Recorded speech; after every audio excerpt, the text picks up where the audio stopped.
2:16. After this, Job lived 140 years and saw his children and grandchildren for 4 generations. Wow. 140 years of a fairy tale. But he suffered. I think I'll keep my story and let Job keep his. David the king. 1 Samuel 16:11. And Samuel said to Jesse, now this is after God told Samuel, go, you're going to anoint the king of Israel. And he went to Jesse. And he asked, are all the young men here? Then he said, there remains yet the youngest. There he is, keeping the sheep. And the Lord said, arise, anoint him, for this is the one. Then Samuel took the horn of oil and anointed David. In the midst of his brothers, and the Spirit of the Lord came upon David from that day forward. Wow, this has got to be a fairy tale. I mean, think about it. A boy working with the stinking sheep. And that same day, God anoints him to be king over his country. It's got to be a fairy tale. But David had to wait almost 17 years before he was able to sit on the throne. 17 years he waited. He fought Goliath. He fought with his own brothers. But everything was just fine other than having to wait for those 17 years, right? Oh, did I tell you that Saul tried to kill David during the time that he was waiting for the throne? In fact, he tried to kill him 11 times. The king was trying to kill David 11 times in 17 years. Yes, Saul tried to kill David 11 times, but David was waiting to sit on the throne that was promised to him by God. Hey, that was okay, since once he took the throne, everything would be coming together for him, right? I mean, once you take the throne, it's got to be good, right? You know that fairy tale story? Wow, to be the king. It finally was starting to happen for David. He became the king. The people were saying, he's our king, he's David. And this is what David wrote. The pangs of death surrounded me, and the floods of ungodliness made me afraid. The sorrows of Sheol surrounded me. The snares of death confronted me. In my distress, I called upon the Lord and cried out to my God. And he heard my voice in his temple, and my cry came before him, even to his ears. God came through for David again. But there were times that he was fearful of death. There was times that he was suffering, even as the king. Yet God heard his prayer. God always comes through. I'm telling you, God always comes through. Always, always, always comes through. I was going to marry my high school girlfriend, and I joined the Air Force so that I could support her. I was a man, and this was my fairy tale. I was ready for life. And she dumped me 4 days later after I joined the service. True story, folks. I thought my life was over, and hey, I was just 20 years old. It barely gotten started. I was devastated. My life had come to a screeching halt, and it wasn't worth living anymore.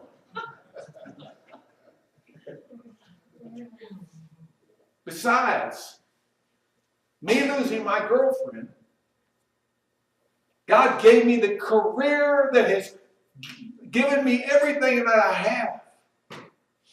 Because I learned electronics in the Air Force and became a computer maintenance guy and have been blessed by God ever since. Amen. You see, that girlfriend was nothing more than the hook in the jaw for God to get me in the service so he could give me the career he had for me. Join the service? No way. That's not, we didn't get married? Yeah, let's go for it. It's amazing what God will do to get you to go in the right direction. But talking about the rug kind of slipping out from underneath you, that 4 days later was tough. Oh, yeah. Did I tell you that I married the girl that God gave me? The blind date that I was set up with? I was in Dallas, she was in San Antonio, and I came, fell in love, was engaged in 10 days, married in less than 3 months, been married 21 years. Amen. And God has blessed me with a godly wife that honors me, even though I have faults. She walks with me, blesses me, and when I complain about my life, she says, sit down and shut up, you got it good.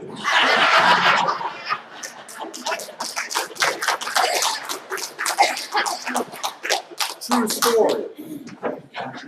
Just happened last week. But I've been moving up ever since I met that girl.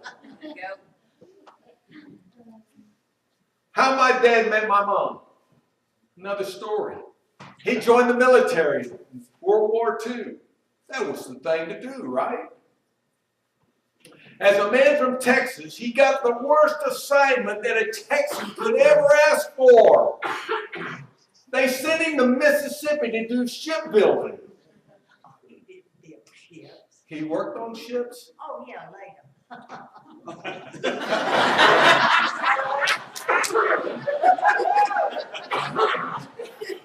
But my mom, on the other side, my dad played music and ended up meeting my mom at a local play where his band was playing. It just so happened that my mom had moved to Pascagoula on Saturday, and she met my mom, my dad, on Monday. After the musical, my dad didn't go to the dinner for the people that were in the play. He decided to stay behind and sit and talk to this cute girl, my mom. My mom said she knew she was going to marry him in a very short period of time, and I'm not going to tell you how short it was. Thank you. It had to do with the story from his childhood that he shared with her that touched her heart. There's my dad. He was a cowboy through and through. He wanted to be the hero cowboy. He lived to be the hero. He watched Bat Masterson. He watched all the cowboy movies. And the day he passed, I was in his house watching a cowboy show with him. But you see, my dad was my hero. He gave me God. He gave me life. He gave me love. He gave me a home that I knew I was loved in. And that was tough to do with 8 kids. My mom and my dad allowed us to be a part of their lives as we watched God deal with our family. My dad was my hero. My dad's story that he shared with my mom.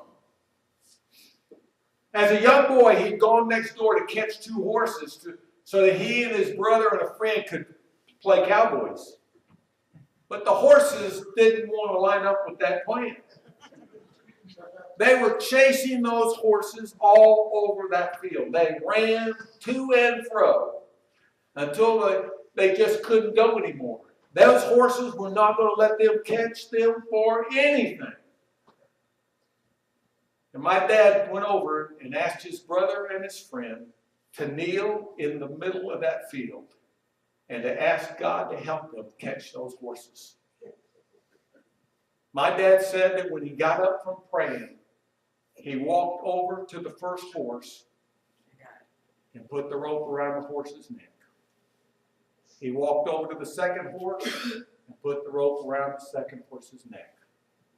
And they rode those horses till they couldn't hardly run anymore. And the neighbor came home and said, "Hey, you're going to kill my horses. Get off of those horses." What was interesting about this is God answered his prayer, and my father never forgot that God heard him. It meant so much to him that he shared this story with my mom about 13 years later. God had touched his heart. The prayer was answered. For my dad, it was something special knowing that God had heard him. And that prayer, that one little simple prayer was answered. God touched his young heart and planted the seeds of faith and carried my dad for years until he met my mom. And then God really began to grow them spiritually. But that was history for my dad. For my mom, it was the key to her heart. That story was history to my dad, but it was the key to her heart. She saw a man of God that she was willing to follow for life. In reality, my dad had prayed about something with very little importance, and God gave him the key to gaining his God-given wife that he would have 13 years later in his future. We need to remember. We need to remember, even though we are living in the present, God is working in our future. Amen. My dad was a young boy in the field. He received his answer to his prayer, and God was preparing him with a story that would give him the wife that would be married to for 65 years. God prepared him and sent him to Mississippi to find the woman that he had waiting for him. Life. Our fairy tale does not always come true. Oh, how we want our fairy tales to come true. We want all these desires, all these hopes, all these dreams to come true.